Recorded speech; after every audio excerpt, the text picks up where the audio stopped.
So welcome, everybody, to the Taubman Center and the Watson Institute. We are thrilled today to have Jeff Nussbaum, who's the author of his second book, right? Yeah, I ghost wrote a couple. Okay. So this is the first one where my With name, his name on it. it is in 6-point font on someone else's book. Called Undelivered, the never heard speeches that would have rewritten history. It's a great read. It's wonderfully written, as you might imagine, from someone who's become a professional speechwriter. It's a personal honor and thrill to have Jeff here because Jeff was a student of mine in the first decade that I spent teaching at Brown and in my Congress and Public Policy class. So in the mid 1990s.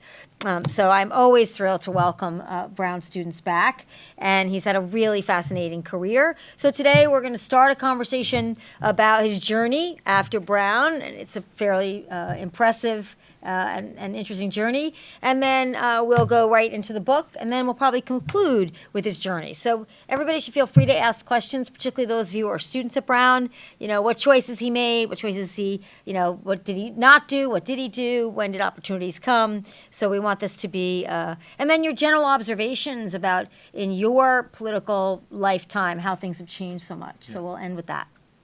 Great. Okay, so the first question is, can you summarize, excuse me, your journey from graduation to today? Sure. Well, my journey post-graduation actually started a little pre-graduation. After my sophomore year here, I applied to the White House internship. And I decided that perhaps like my grades weren't going to distinguish me. And so my application essay, I have a sister who's 4 years younger than me. And when we were very young, I was 5, she was 1, we were brought into the White House. We got a chance to meet President Carter at the time.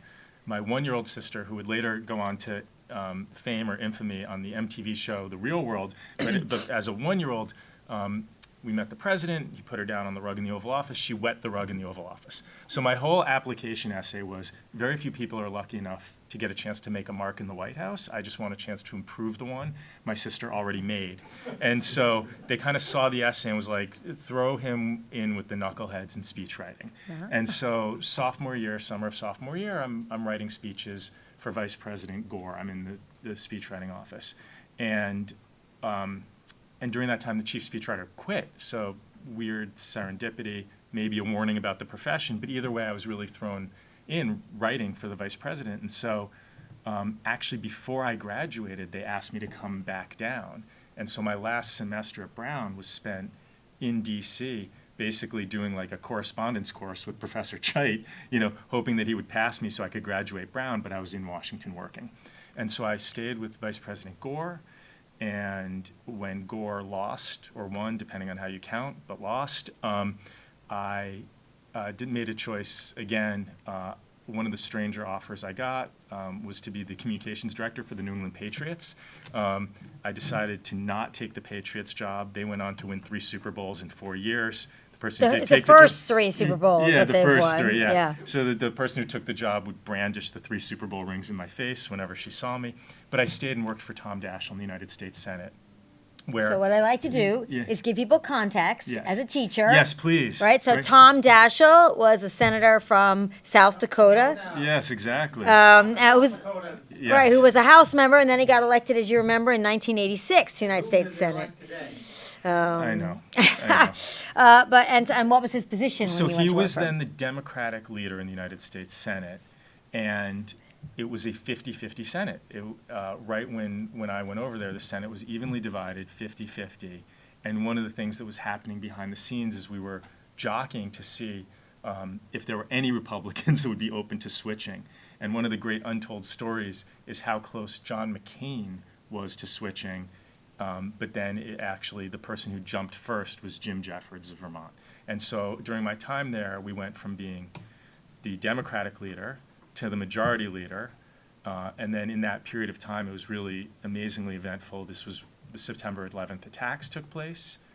Our office was hit with a bioterror attack with anthrax, and then into the Iraq War. And so one of the things, and this gets a little to the book, is 530 votes in Florida, Gore's not president. And then we watch history unfold in a dramatically different direction. And so that was one of the inciting ideas behind this book, is that these small pivots of history can lead to major, major societal changes. Anyway, I stayed with Tom Daschle until he then lost in 2004. So I don't know if it's causation or correlation, but this is one of the tough things about life in politics, is you hitch your cart to someone and there's no guarantee that they keep rolling. And I joined with a couple former Clinton colleagues and helped build a firm, a private sector firm, that did speeches and communication stuff. But I always kept a foot in politics. So in and out of politics, I helped oversee Democratic conventions starting in 2000, and every 4 years thereafter, I'd oversee speechwriting for the conventions, which is a fascinating exercise in getting yelled at by anywhere from 150 to 240 speakers because you've cut their time or you want to edit their remarks. And then in 2008, I was asked by then Senator Obama to travel with and write for whoever he picked to be his VP nominee. So I have, again, undelivered speeches. I have 2 undelivered speeches for the other names I was given for the potential Obama VP picks, but it ended up being Biden. I was introduced to Joe Biden. He looked at me, crossed himself, looked skyward, and said, "I've been in the Senate longer than you've been alive. What are you going to teach me?" And that was our introduction. But ultimately, I started working with him in 2008, rolled into the vice president's office again. I used to say that my career was an object lesson in how to get almost to the top in the world of political speechwriting, since I seemed to be only working for vice presidents. But then later on, Joe Biden got elected president, asked me to come into the White House, and that was my most recent White House stint. So private sector White House, and then in the interim, you mentioned books. I ghostwritten or co-written a couple books, one with former Governor and Senator Bob Graham of Florida about the intelligence failures around September 11th, one with James Carville, political consultant, bald, wonderful, crazy Cajun. And so there were book projects, there were private sector stuff, but it's always been sort of in and out of politics. Yep. So one thing that's there's a common thread, I think, for Brown graduates is that they find themselves starting even with internships, sophomore or junior year, with really opportunities to make connections in whatever field you want to pursue. And those connections, and we were talking before, Yeah. those connections stay with you, but also you run into other Brown grads. You were saying that there's a couple of other people who've also been in the same path. Absolutely. At one point, 3 of my classmates, not just Brown grads, but 3 of my classmates were Senate communications directors at the same time. So it was, and when I arrived in Washington, the Brown grads who were at the White House really took an effort to seek me out, find me, help me. So 2 things. One is I credit Professor Schiller when I arrived in the Capitol, the fact that I wasn't completely lost had a lot to do with the Congress and Public Policy class. It really actually helped. I would never say it was a trade school class, but it was the closest thing to a trade school class. I actually knew what was going on. But the combination of the academic grounding and then the network, it really made a difference in my career for sure. And one last question, then we'll start talking about the book. The person who you worked for Gore is now doing what? You mentioned him in the book. So Eli Addy. So I was kind of the young guy. He then went on to be the head writer or showrunner for the show The West Wing, and then the same for House, for anyone who watched House. So when he was at The West Wing, I always gave him a hard time because he would just take stuff that we had written and edit it 2 clicks, and then it would become a plot on The West Wing. Literally, for those who, I never really watched the show until after it had gone off the air. But there was a thing about getting plain language awards, getting government to speak in plain language. That was something Al Gore actually did. There was a lot that was ripped from our own experiences. All right. So I'll start with now we'll get to the book. And so I wanted to first ask, so in this book, there's wide variation of undelivered or almost delivered speeches from a range of people across history. Really a very interesting choice, from Wamsuta, a Native American, to Abe Beame, who was the mayor of New York City, to Barry Jenkins, the writer and director of Moonlight, and who, some of you might recall, won the Oscar, that movie, for Best Picture, but they read the wrong name of the movie, so he never got to deliver his famous Oscar speech. Right. So I'm wondering, how did you go about picking the subjects Yeah. for the book? You open with a fairly poignant Al Gore in Right. 2000, your own experience. How did you go about choosing these particular subjects? Yeah, this has been a obsession of mine, starting with Al Gore, election night 2000. At one point, I was left holding 3 speeches he did not give that night.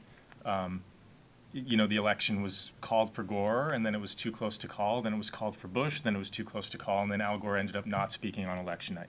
So we had prepared a victory speech, a concession speech, and then, strangely enough, a win the Electoral College but lose the popular vote, which is what we thought might be one of the outcomes. And so there was a modification where it basically explained, an Electoral College win is still a win. That is not something Americans need to be taught anymore. We recognize that's how it works. But then I started looking for, where are these other instances in history, not just in politics, where outcomes were so in doubt, or our trajectory switched so quickly that it left not just an alternate universe on the floor, but like an alternate draft, a first look at what an alternate chapter in history might be. And I really just cast a very wide net and started to find them in all sorts of places. And many of these have not, some of these are known. People know that Dwight Eisenhower prepared an apology should D-Day fail. In fact, he prepared apologies for almost every engagement that he ordered troops into battle. But I found them in all sorts of random places, and so it wasn't that I set out specifically to look for things. It's that I started doing all my reading, or when I was in archives looking for other speeches or helping other clients or helping other elected officials, I just had my eyes open for these, and I started to find them in all sorts of interesting places. I was reading some Australian magazine about World War II, and it mentioned that there was a rumor that Emperor Hirohito had tried to apologize for World War II and resign the throne. And ultimately, I found the biographer of the person who was effectively Hirohito's chief of staff, and she had indeed found this speech, but it had never been translated into English, and so I had to commission 2 translators, because Imperial Japanese is different than spoken Japanese. Anyway, so in this book, for the first time, you see Emperor Hirohito's attempt to apologize, which we, the Americans, would not let him deliver. We wanted the emperor's seal of approval on our occupation, and for the emperor to apologize, it would have meant the emperor was fallible. For the emperor to be fallible would have meant the emperor would have to resign. So all of these, I just, I would catch wind of them and then go on this adventure where I would start to track them down. And there are others where people said, well, did President Reagan have an undelivered speech about the AIDS crisis before he ultimately said something? Is there something that's relevant to the pandemic? And I started to look. I wasn't able to find all that I hoped to find. And then the publication of this book has brought some more out of the woodwork. So now that people know there's someone who's obsessed with these, they've sought me out to say, hey, did you see this one, or did you find that one? So one of the things that I think is so compelling about the book, and there's two dimensions here. One is so compelling is that the writing is really phenomenally good. It's such a pleasure to read. It's engaging. It's riveting. It's lively. It's emotional.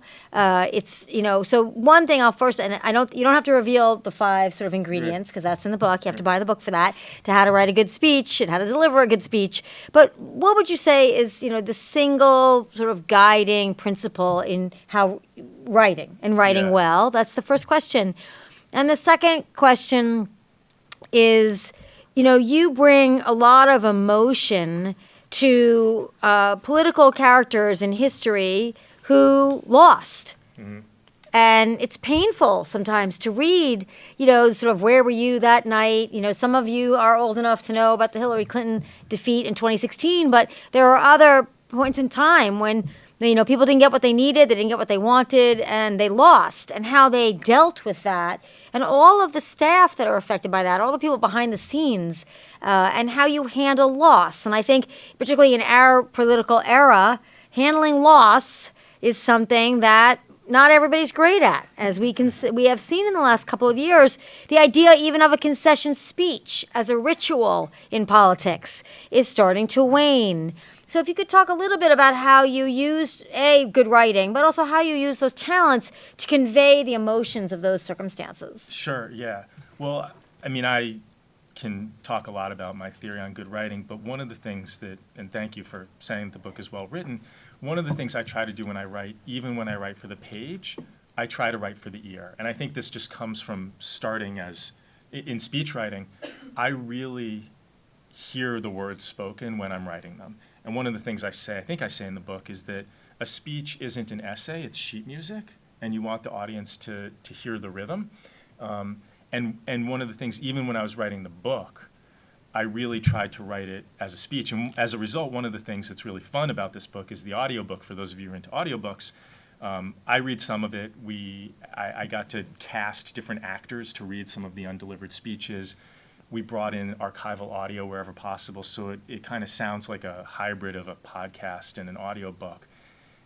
And as I was reading the audiobook, one of the things the producer said is, it reads so well as an audiobook. And in a way, I almost wrote it as an audiobook. That ultimately speeches, but writing also, I have always said that they're not really essays. They're not really even orations where someone stands up and offers pronouncements. I write as a conversation. Even if only one person's doing the talking, I like it to sound like a conversation. I like it to feel like you're in conversation with me in the book, which is one of the things I do. Your second question was about the losses, the losers. No, I didn't say losers. No, right, the losses. People who lost. People who lost. That's people different. Who lost. Right, you're right. The last president would describe them as losers. We would describe them as people who lost. I have found, the one that people paid a lot of attention to is Hillary Clinton gave me her 2016 victory speech. And one of the things I found when I was writing this book is a lot of these historical chapters are in conversation with themselves, with each other, and have a lot to say about our moment today. And the story of how Hillary came to give me her 2016 victory speech is actually because I was not involved with the Hillary campaign other than to help oversee the convention, but she had called me in to help out with her Al Smith dinner speech. So as someone who's worked in New York politics, the Al Smith dinner is an annual dinner, but quadrennially, each party's nominee speaks there, and it's a humor speech. They have to get up and tell jokes. So I was helping Hillary with jokes for the Al Smith dinner speech, and at one point she said, "Am I the first woman to speak at this event?" Because she was the first woman major party nominee. And I said, no, actually that was Ella Grasso, the governor of Connecticut in 1974. And she looked at me and was like, "How do you know that?" And I said, interestingly, the 1974 dinner took place the night before New York was set to go bankrupt and declare bankruptcy. So all of the power brokers were in the room trying to negotiate to save New York, and Ella Grasso was the one giving the speech. And I'm working on this project about undelivered speeches, and she said, well, after this election, I should give you the speech I don't give. I end up not giving. And so I waited several months after the election and kind of called and said, so about that offer.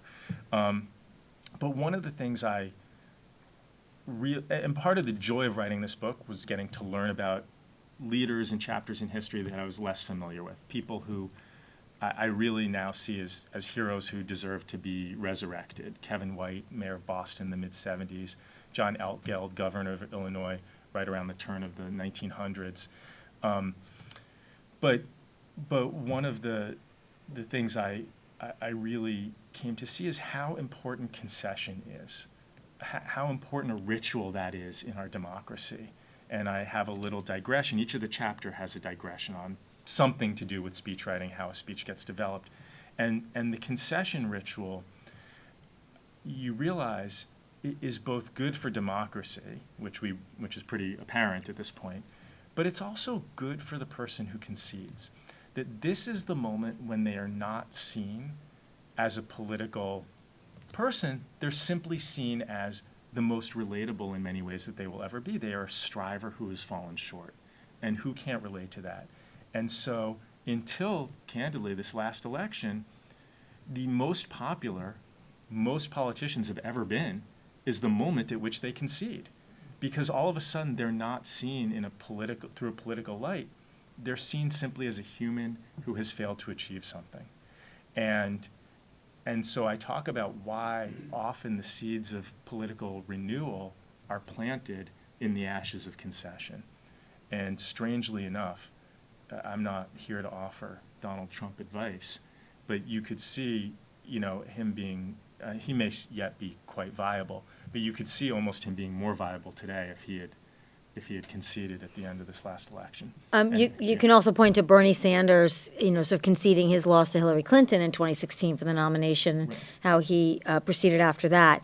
I want to get to that point. I want to combine your sort of Democratic convention and speechwriting experience with some observations about why we have some people who really can soar when they have an opportunity to give a speech at a political convention and why some don't. So in particular, there's a great story about Joaquin Castro and Juan Castro, who are brothers, the Castro brothers. Julian Castro, that's right. I can't read my own handwriting. Julian Castro, as some of you have gotten my grading back, know that. Julian Castro, using a term that Jeff did not like. It wasn't derogatory. I didn't mind it. Infrastructure of opportunity. So there was a whole kerfuffle about this. But the point of the story is it made me think about it was the 2012 Democratic Convention. That's Mario Cuomo from 1984 gives a soaring speech, those of us who are old enough to remember that makes his career, that brings him from governor of New York to the national spotlight. The same thing is really true of Barack Obama. Maybe you can give us some sure. insights into that. In the 2004 nominating convention, where John Kerry is nominated to be the Democratic presidential nominee, and they're so resounding that people say, "Wow, that person should run for president." And of course, Mario Cuomo never actually does, and Barack Obama obviously does. So why is it that some people, and Bill Clinton gave the keynote address Right. in 1988, although it was so long that people said he shouldn't run for president because he talks too long, but he got better at it. So why is it some people can take that opportunity with a single speech and other people can't? What have you learned from your time in politics and speech writing about that? Yeah, it's a really wonderful question, and I will say I was helping oversee speechwriting operations at the 2004 convention, and so I saw all the speeches come through, and I saw the Obama speech, and I saw it on paper, and I thought, yeah, red America, blue America, United States of America, like this is okay, this will be good, this will be fine, and then he gets up there, and there was just an electricity in the room. And the way that speechwriting at the conventions work is everyone has to go through and practice. Everyone has to practice in this teleprompter prep room that kind of mimics the convention setup. And so every so often, the person doing the teleprompter coaching will come running into the speechwriting room and say, like, you make sure you're in the hall for Jennifer Granholm. Make sure you're in the hall for Deval Patrick. It's going to be electric. It's going to be good. And Michael Sheehan, who was the guy who was doing the media training at the time, said, I think this Obama guy is going to be pretty good. And so we go into the hall, and that convention had kind of lacked a little energy, right? Like there people had been excited about Howard Dean. They were a little less excited about John Kerry. John Edwards was okay. And then Obama gets up there. And the combination of his youth, and when you watch the videos, he looks so young, and the energy and the sort of this idea that someone can come out of nowhere. And I would argue a little bit that this is actually a problem that we face in politics, that we look for individual saviors rather than really investing in the infrastructure of what actually elevates ideas and elevates policies. But in the room, it was just magical. And so what does that have to do with? Well, I said earlier that I see speeches mostly as conversations. You don't get a ton of opportunities to speak to a crowd of 14,000 people in a room and sense what that electricity is. Those are moments where you want orations. And Obama, just the cadence, the rhythm. There are all sorts of Greek names from Aristotle for, red America, blue America, United States of America, right? I don't forget if it's an aphra or epistrophe where you repeat a same sound at the end of the sentence. But all of those buttons he hit in a way that people felt like they were at a concert. They were hearing the music. And you mentioned Julian and Joaquin Castro. Several years later, 2012 Democratic Convention, Julian Castro was a rising star as mayor of San Antonio. San Antonio is the 9th or 10th largest city in America, and he is a twin, and his twin brother had been developing this idea that we build an infrastructure of opportunity, and his speech was largely based on this idea of an infrastructure of opportunity, and David Axelrod, who was kind of the message guru for Obama, saw the draft and said, we don't even use the word infrastructure to describe infrastructure, so I'll be damned if you're going to have a keynote speech using the word infrastructure to describe opportunity. And so we had to excise this infrastructure of opportunity and find a different way of talking about it. And it so happened that we were working on the speech and the Summer Olympics were happening, and we came up with this idea that the American dream isn't a sprint. It's not a marathon. It's actually a relay, because the Castro twins talked about the fact that, they were 2 generations removed from their immigrant status and the sacrifices their mother made, and that kind of became the powerful idea that if you invest in opportunity today, you get prosperity tomorrow, but that the American dream is something that's realized over the course of generations, and so you have to help each generation move a little further. So it's the same thing, right? It's like, now find the infrastructure of opportunity. It's in there, it's just not those words.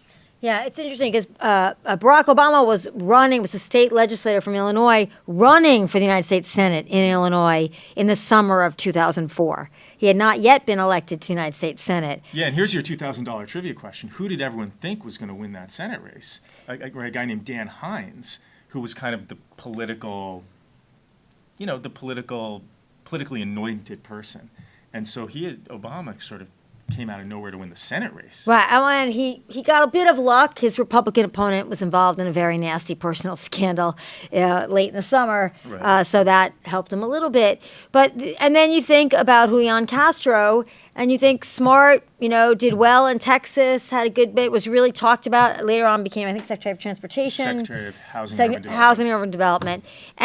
But just could not command the room the way that other people had. And so this is something to think about when you're thinking about whether it's Trump or it's Bernie Sanders or Hillary Clinton or any other major political figure, President Biden right now, or anybody, Ron DeSantis from Florida, any figure that most people are becoming familiar with.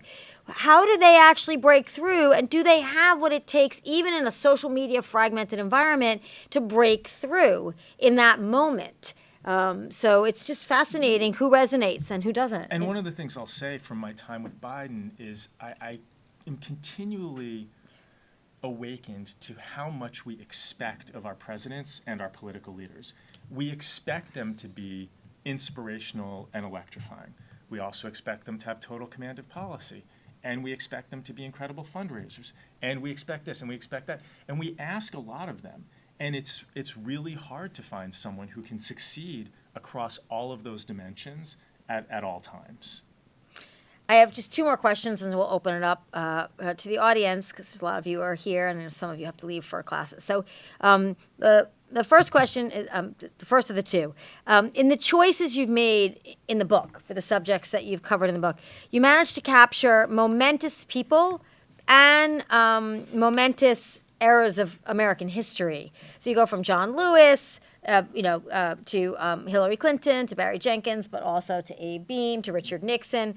And did you set out to frame these choices about these speeches that are undelivered, understanding that you would also be reflecting really important moments of history, like you mentioned Kevin White, the mayor of Boston, in American history, because that's what this book does that makes it, I think, so worth reading, is capturing these really pivotal moments in time with the people that are involved in them. Yeah, initially when I started the book, a lot of people were like, oh, so you just found a lot of these undelivered speeches and you'll just put them in a book and you'll write a couple paragraphs leading into them.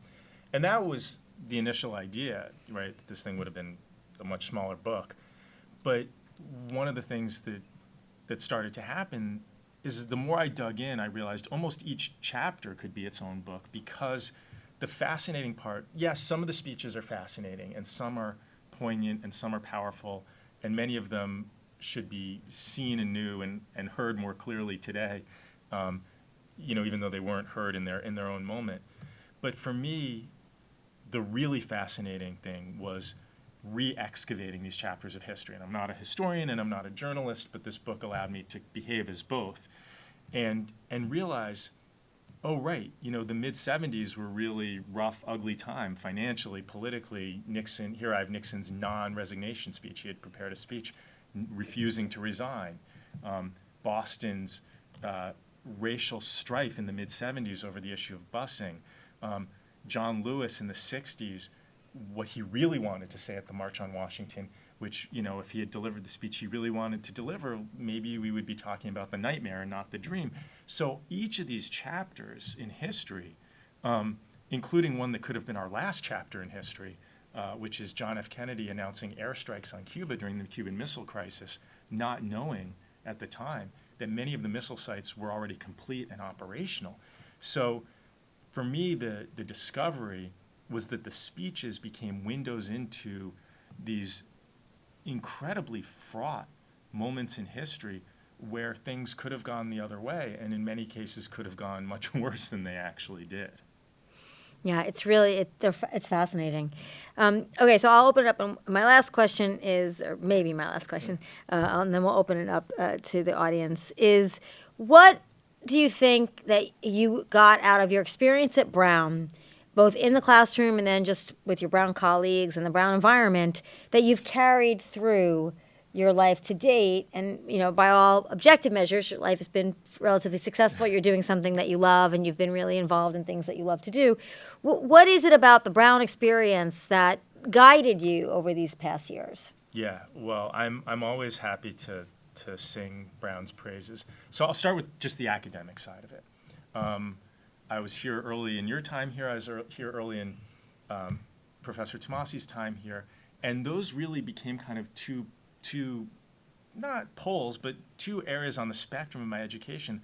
I'm constantly informed by what I learned in the political theory classes and constantly educated by what I learned in Congress and public policy. And then there was Professor Ross Chait and a lot of the methodology and things of that nature. So the academics prepared me, certainly. And then I spent a lot of time at the Brown Daily Herald.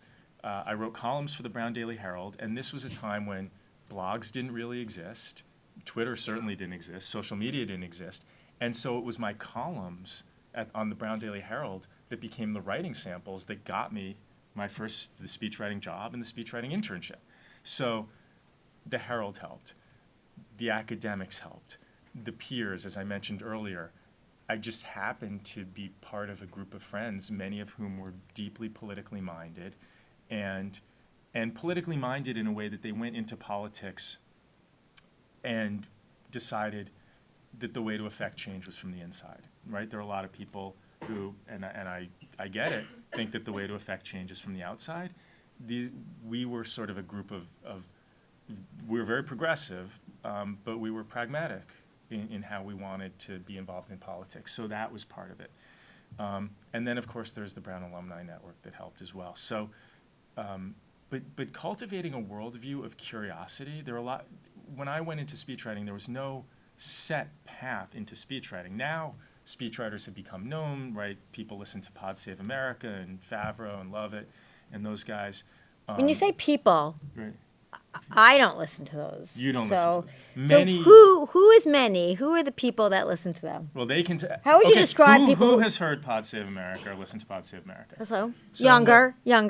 Yeah, but a quarter of this room, right? So a quarter of this room can name a speechwriter, which is not something that I think could have happened when I was here, unless you were deep into history and you would say Ted Sorensen. Right, that's a good point. Judson Welliver. I mean, these are not names people know. Or Ted Widmer. Right, or Ted Widmer, whose father was the dean of admissions who suspended me before I got here. But anyway, totally different story.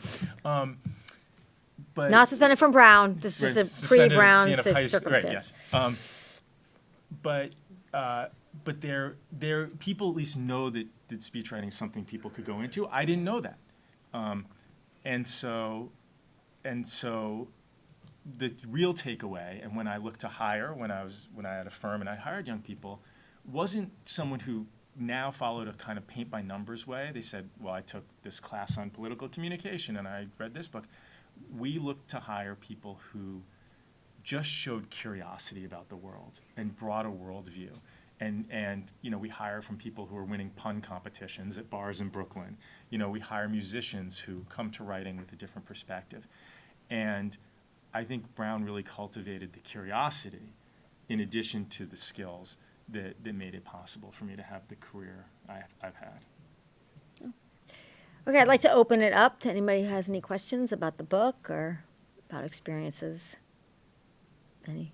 I did this morning in class too. I couldn't. Yeah. Yes, sir.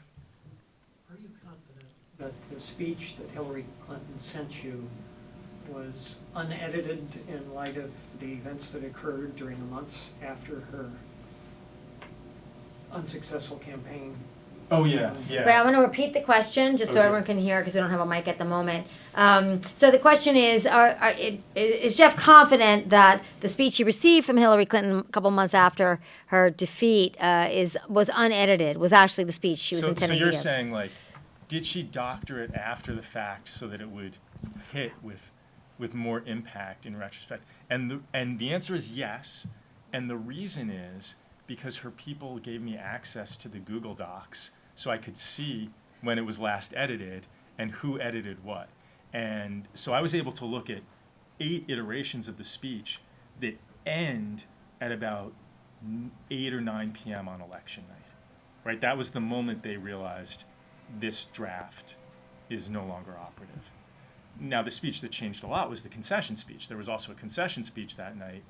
And when it became clear that that speech was the speech that was going to have to be given, it became clear also how insufficient that speech was to the level of divisiveness of the campaign, the level of grief that half the country was feeling, and things like that. But yeah, the speech that is in the book is the last existing draft at the moment they stopped working on it. Any other? Yes? And then I'll get you. It's interesting to hear you say that you think there's like a path to speechwriting. Because yes, I can name a speechwriter, but it still feels like that's a job that you just sort of fall into by having your sister pee on the white horse car. Yes. Well, I guess what is the traditional path to speechwriting these days? Well, Good question. there isn't a traditional path because it's not even a job. It was a job that for a long time you weren't even allowed to have it on your business card in the United States Senate. Like, it didn't exist. But people have always done it. And the evolution is that a lot of the people who wrote speeches were policy advisors first and poets second, right? It was Dick Goodwin with Lyndon Johnson who kind of created the idea and a lot of the policies of the Great Society and also wrote these wonderful speeches, and Ted Sorensen with Kennedy similarly. And it was only during, I'll give my little history lesson, it was only during Richard Nixon's administration where he really modeled his Office of Communications on what were then thought to be the pinnacle of communicators, which were the Madison Avenue ad agencies. Like, right, he kind of created his own Mad Men, and he exiled them across the street from the White House. So the communications office was its own thing, and all of a sudden these people who were amazing writers, we're talking about people like William Safire and others, Pat Buchanan, who ran for president. Ray Price. I mean, these are people who take a backseat to no one in terms of their writing skill. But all of a sudden, they didn't really have a relationship with the president. They didn't have a relationship to the policy process. They were handed the policy and expected to sell it. So now, a lot of schools offer something akin to a speechwriting class. I don't think Brown does, but the graduate programs at Northwestern and American University and other places. So in a lot of places, you can take a speechwriting class, and there's a textbook, to the extent you want to know it, called The Political Speechwriter's Companion, which is a wonderful nuts and bolts how-to book that my first boss in the White House wrote, and kind of remains a really good. To the extent that speechwriting is an art and a craft, the book really handles the craft very well. And so that exists now. It didn't exist then. So maybe we can invite Jeff Nussbaum to be a professor at Brown and come back and teach that class at some point. We'll be thinking about that. Honored to, yeah. Well, to the point on relationships, I guess I'm curious about if there's a particular method you use, or how do you go about getting to know and getting familiar with the voices of the people that you've written for in order to, assume their voice and make it better, I guess. That's And can I piggyback two-finger on that? How do you also attract clients? So, I mean, exactly right. So how do you get to know the people that you're writing with, but how did you actually build this business? Yeah, it's a wonderful question, because one of the first questions I'm often asked when I'm with clients is, well, I'm a unique person. How are you going to make it sound like me? And the thing I don't say to them is, well, if you liked the way you sounded, you wouldn't have called me, right? So there's part of that. But the question is, how do you make it sound like me? And there are lots of ways you can make something sound like someone. When I go in to do the work, I watch YouTube videos of them. I read interviews. I look at everything they've written. I look at everything they've said. But that allows you to do kind of a pale imitation. So James Carville, who I worked for many years, he is as Cajun as they come. He's from Louisiana. He does not sound like me. I do not sound like him.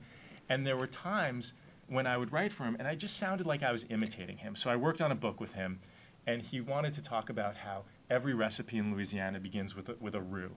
And with his accent, I heard root. Who here is roux? Who knows what a roux is? Right? Yes, right? It's what you cook, right? It's sort of your oil, flour kind of base for a lot of cooking. So I wrote a whole half a chapter on the metaphor of beginning with a root, that things start from the ground up. And he looked at me and goes, son, what the hell are you talking about, right? So clearly, I wasn't quite hearing him. And to get around to the answer of your question, the second part of writing for someone isn't just how you sound like them. It's how do you think like them. So I spend a lot of time interviewing the people I write for and trying to understand how they see the world, how they get from point A to point B to point C when they're making an argument. So that combination of sounds like me, thinks like me, is really how I approach the speech writing work. And you had asked how you get clients. So you built a business. I mean, yes, at a relatively young age, you built a business. Yeah. So how did you do that? Well, a lot of it was cultivating kind of a mystique, right? It was we didn't have a website for a long time. And the website, or maybe we did, but it didn't have a phone number. It was just look, if you need us, you know how to get us, right? And so for those of you who watch Parks and Recreation, right, they start a business and they turn away the first 300 customers and they realize they don't have any customers anymore. We were dangerously close to doing that, but really it was word of mouth, and it was having a couple of key validators, a couple of people who would be willing to say publicly. There are a lot of people who aren't willing to admit or concede publicly that they have speechwriters, and you respect that. I talk about the profession being one of, what if someone gave you an opportunity to be in the room when the most momentous decisions were being made, but the trade-off was you couldn't tell anyone you were there. And that was a lot of my job early in my career, and continues in many ways. And so having a couple of key validators who would whisper, after they gave a viral TED Talk or after they wowed the crowd at Davos, actually, I got a guy. And that's really what the business was built on initially. Yeah. This kind of goes back to what was asked earlier about the pathway that one takes. But I'm curious, as someone with a relative interest or thinking they might be interested in speechwriting, and where do I look for opportunities in Providence or at school, in addition maybe to a White House internship, where I can find people who need speeches and are looking for people to do that writing for them, and might be like, there's a student, why don't I send it and trust them, because that feels almost like a scary leap. It is. It's a big leap, and remember, you don't need to immediately. Let me answer a slightly different way. The first answer is, you write for whoever gives you a chance to write, and that includes you, right? The op-eds were my ticket into speechwriting, because the hardest leap, and you've identified it, is to get someone to let you write for them. And And there are a lot of places where you could go where no one is going to say, hey, we need a speechwriter. But there are campaigns who are going to say, we need everything, right? We need someone to drive the candidate around. And we need someone to rally, run the volunteer effort. And then when you're having your volunteer meeting, you get to write a 2-minute speech where you talk about what you need from the volunteers. In your own life, probably not yet in your life, but like you'll have friends who are getting married and need a best man toast. God forbid a relative passes away and you need to give a eulogy. So like it's not just who's going to hire me or who's going to let me write for them. It's a mentality that says, if I love to write, I will find every opportunity to write.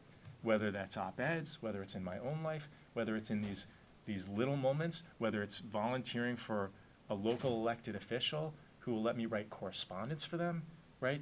Good letters are writing samples, congratulations letters. So all of these things are writing samples, and this is what I did here. I mean, I wrote for, once I realized after that internship that I really wanted to write, I wrote for the Providence Phoenix, which was the arts rag. I don't even know if it still exists. No, it was a free newspaper, yeah. It doesn't exist. No. Maybe it doesn't, no, sadly. No. But I mean, I wrote for the yearbook. People don't really write for the yearbook, but like I wrote for anyone who would let me write, and I wrote for myself. I wrote op-eds. And ultimately I got to a point where when people were looking to hire me, I could say, here's what I've written.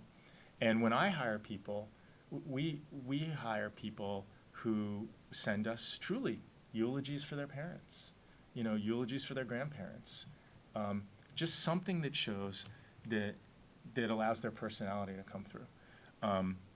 And so where you find opportunities to do that.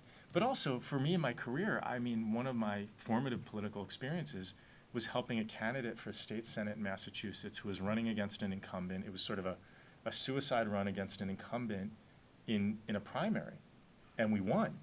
And that was as much of a political education as anything else, how to get signs up, how to get people to agree to let you put signs in their yards and things like that. So all of it, once you're in the thick of it, if you find work that you really believe in, then there's an opportunity to write, because at one point, this candidate said, hey, we have a mailing going out from my mom, will you help write it? And so my grand idea was, and you couldn't do this post-anthrax, was let's buy a bunch of tea bags and put a tea bag in every envelope and have the letter say, hey, I want you to sit down, brew yourself a cup of tea, and I want to tell you about my son, Peter. And that became like a thing. And so, any opportunity becomes then an opportunity to show what you can do. Yeah, I would say the same thing even when I was working on in a district internship and then a Capitol Hill internship in college. I saved all of my sample constituent letters that I had drafted for the congressperson. And when I went to get an interview for a job after college in the United States Senate, I handed them my folder of letters that I had written as an intern. And that got me the job because it was a similar job with maybe a minor step up, but it was the same job. So save everything that you think that you have. Obviously, it's much easier to save it. In those days, it was on paper copy, but save everything you do. And by the way, I had a similar experience. I mean, I was struggling in my early days with Al Gore, and every night I would print out whatever I'd written and take it home with me in case they asked me not to come back the next day. Yeah, no, that's true. And people, when they leave Capitol Hill, they used to print everything out that they had written. Yeah. It's true, memos. I still have a whole collection of memos that I wrote in the Senate. So when I left this job, I did send everything to the archives that had to go to the archives. You did. Yes. So, yes. So I can't. So we're gonna break, but I can't let you go without asking you just a little bit to tell us a little bit of the reflections of working. And I think Ron Klain was in your life as a young yeah, so staff, he hired and then me now, for my first job, and then he was White House Chief of Staff, still is White House Chief of Staff. So it's just longevity of staff in Washington. People stay a long time, but and a good reminder that keep up with people who mentor you, update them, and be kind to everyone. The people who ultimately help you may not be in a position to help you early on in your career, but there's never a reason to be rude or superior, step on toes. And it's one of the great, Buddy Cianci, former mayor of Providence, famously said, the toe you step on today may be connected to the ass you have to kiss tomorrow. So maneuver through the world with a long-term view, that the friends you make now will be meaningful both as friends, but potentially as professional contacts. Yeah, especially in Washington, D.C. Yeah, it's a mantra. You never know where anybody will be, so. But to your question about reflections, there was one week where everyone was basically a COVID close contact, and I wasn't. And so there was like a couple days where I was in like 4 briefings with the president, kind of sitting with the corner, sitting in a corner in case something had to be written. And for me, the takeaway, we often say when we're helping candidates who have experience, experience really matters. But as I was spending those couple of days, and he was preparing for a bilateral meeting with the president of Singapore and had to make a decision on solar panel importation, and there were a bunch of other things going on, realizing that was the moment when actually I started to believe what I had been saying for years, which is that experience does matter, realizing the number of issues that were being thrown at him on any given day, and all of them he had seen them before. And that's what really matters. None of them were too big for him. All of them he recognized the 3-dimensional chess that needed to be played. With the president of Singapore, shouldn't I raise with him and get a little intel about where we can push China to apply a little pressure to the Soviet Union on Ukraine? I mean, sort of seeing the dots. I was just wildly impressed by that, and it impressed upon me that actually having someone who has seen a lot of it before is incredibly valuable in moments when small decisions have really big compounding outcomes. Well, on that very articulate reflection, we'll end the formal part of our presentation. Would you like- Yeah.